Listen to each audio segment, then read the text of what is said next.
Bago ang muling pagharap ni Pangulong Ferdinand R. Marcos Jr. sa kanyang ikalimang State of the Nation address, balikan natin ang naging tindig at tagumpay ng Pilipinas sa pagtataguyod ng pambansang interes sa nagdaang taon. Narito ang aking report.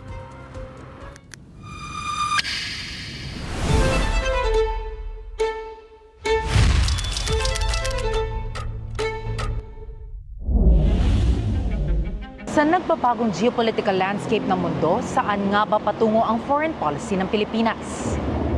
Sa gitna ng mga bansang tila nag-uupugan ng interes at kapangyarihan, paano pinatitibay ng Administrasyon Marcos Jr. ang soberanya ng bansa habang isinusulong ang pambansang kaunlaran? Simula pa na maupo si Pangulong Ferdinand R. Marcos Jr., malinaw na ang kanyang paninindigan pagdating sa foreign policy. The Philippines is a friend to all. The Philippines is an enemy to none. Nagbigay daan ito sa mas matibay na diplomatikong ugnayan sa iba't ibang bansa. Ito rin ang direksyon ng Pilipinas bilang host ng 2026 ASEAN Summit na may temang Navigating Our Future Together. For ASEAN, challenges present us with opportunities that have further strengthened our resolve to work more closely, to listen more carefully, and to act more purposefully. Isasagawa rin ang General Assembly ng ika-47 ASEAN Interparliamentary Assembly sa October 19 sa pangunguna ni AIPA President House Speaker Faustino Boji III. Sa ilalim naman ng Coordinating Committee of Women Parliamentarians of AIPA, pinagtibay ang papel ng mga kababaihan, isinulong ang gender-responsive laws at inclusive policymaking. We want to translate the regional commitments po ng bansa into the national policies and laws kung saan ito ay aangkop. Prioridad ng Administrasyong Marcos Jr. ang pagpapanatili ng kapayapaan, seguridad, pagpapalakas ng depensa, ekonomiya, at pagsulong ng pambansang interes sa official, working at state visits ng Pangulo. Sa state visit sa India noong Agosto, nakapag-uwi ang Pangulo ng $446 million investment pledges na maaaring tumaas sa higit $5 billion para sa mga sektor ng kalusugan, teknolohiya, infrastruktura at depensa. Sa pagpunta niya sa Cambodia noong Setyembre, pinagtibay ang mga kasunduan laban sa transnational crimes at pinalakas ang Air Services Agreement upang mapabuti ang connectivity, kalakalan at people-to-people ties. Nitong Enero, nilagdaan ang makasaysayang Philippines-UAE Comprehensive Economic Partnership Agreement o CEPA, ang kauna-unahang free trade agreement sa isang bansa sa Middle East. Layo nitong palakasin ang kalakalan, investments at mga oportunidad para sa higit 1 milyong Pilipino sa UAE.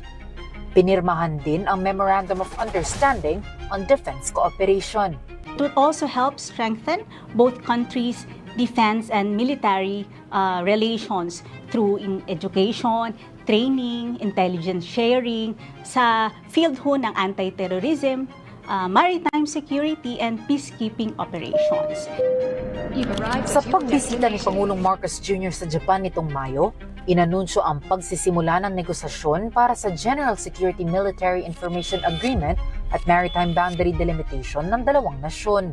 Nakakuha din tayo ng mahigit na 56.3 billion pesos na investments on semiconductor, advanced electronics, manufacturing, and sa shipbuilding industries. Japan and the Philippines are not only partners in history, we are partners in the future. Tinalakay naman sa ASEAN-Russia Commemorative Summit ang maritime security, trade, energy security at people-to-people ties. Isa sa mahalagang bunga nito ang pagpapalaya sa 24 na OFWs na 9 na buwang na-detain matapos mabiktima ng illegal recruitment. Overjoyed po kami lahat, nagsisigawan, nagiiyakan. Sa tuwa po na natugunan na po yung matagal pong panalangin ng lahat na makauwi na po kami. Nung ni-request ng Pangulo, the next day lumabas, pinalabas sila. I think this is also testimonial of the kind of relations that we have started and probably evolving and developing. Matapos sa mahigit 1 dekada, muling tumulak ang isang Pangulo ng Pilipinas sa Canada. Dito, formal na pinagtibay ni na Pangulong Marcos Jr. at Canadian Prime Minister Mark Carney ang ugnayan ng dalawang bansa sa isang strategic partnership.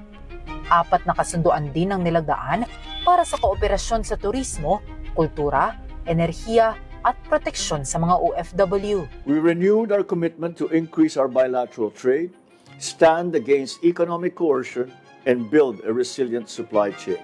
Ang mga ito ay nagbunga ng foreign investment pledges na umabot sa 272.38 billion pesos noong 2025 ayon sa Philippine Statistics Authority.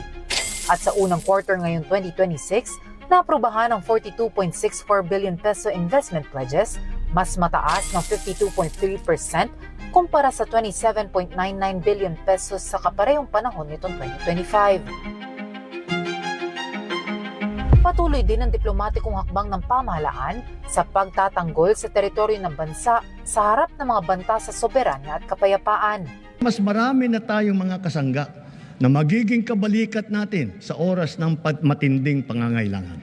Patunay rito ang paglagda ng mga Status of Visiting Forces Agreement o SOFA sa pagitan ng Pilipinas, Canada at France na magsisilbing legal framework para sa joint military activities. Mas pinatitibay rin ito ang defense cooperation kasama ang strategic partners gaya ng US, Australia, New Zealand at Japan. Patuloy din ang koordinasyon ng Department of Migrant Workers, Overseas Workers Welfare Administration at Department of Foreign Affairs upang mailikas sa mga Pilipinong naapektuhan ng gulo sa Middle East. And this has allowed us to protect and promote the Philippines' core interest in the region.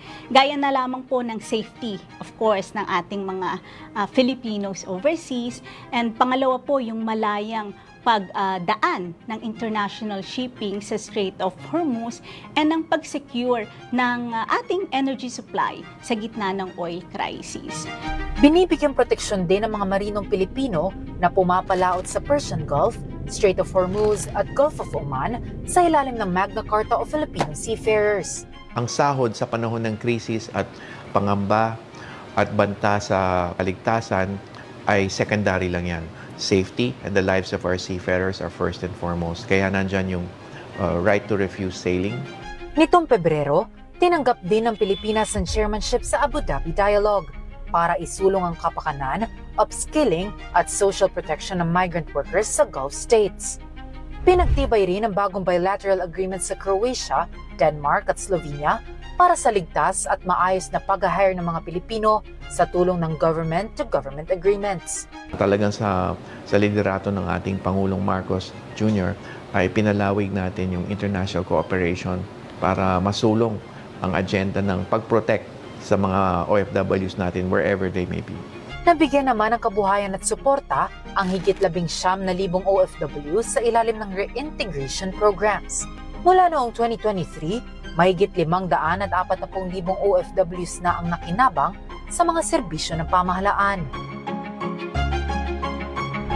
Mula sa pagpapalawak ng ugnayan ng Pilipinas sa iba't ibang bansa hanggang sa pagtataguyod ng soberanya, seguridad at kapakanan ng mga Pilipino sa loob at labas ng bansa, pinatutunayan ng Administrasyong Marcos Jr. ang isang diplomasyang may tapang ipaglaban ng pambansang interes at may pusong unahin ng bawat Pilipino saan man sa mundo. Ako po si Sofia Potenciano para sa SONA 2026. Para maging updated, manatiling nakatutok sa Congress TV, Congress TV Digital at iba pa naming social media pages.